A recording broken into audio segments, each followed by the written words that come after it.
Remember when, sun and the moon hits? It happened today at the sunset. Yeah, that was beautiful. We saw the moon rising up and the sun going down. It was like the male energy and female energy, Getting up dancing. together.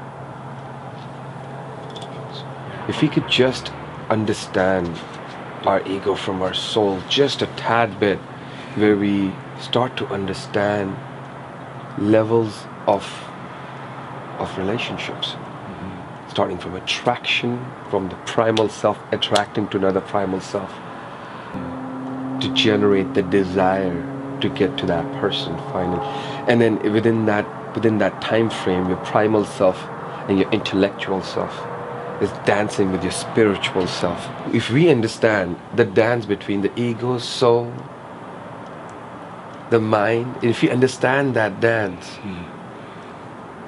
gender doesn't even come into perspective.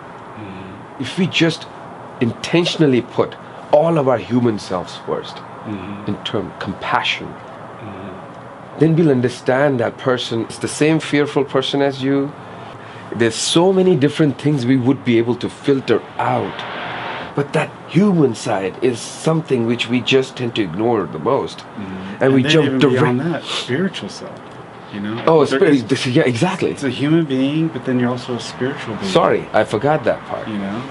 And what we're doing, we're just directly jumping into the cultural, religious, political, intermingled self of ego, and using sexuality directly, which connects to spirituality. We're jumping so many channels through the ritual of sex. Yes. It's so many different layers of bogus reality they have to go through to keep their ego sexual enough for your ego.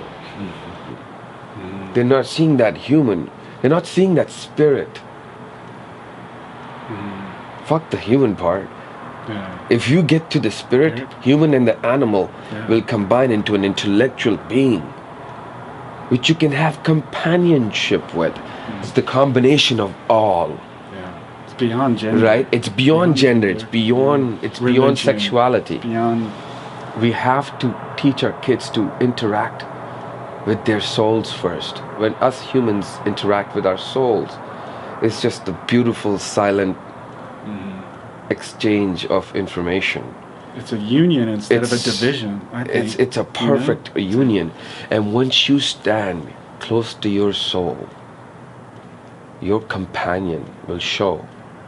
And that companion is going to be the reflection of you. What we call soulmates and we long for all our lives. It's just you. It's just your own self, looking at your own self.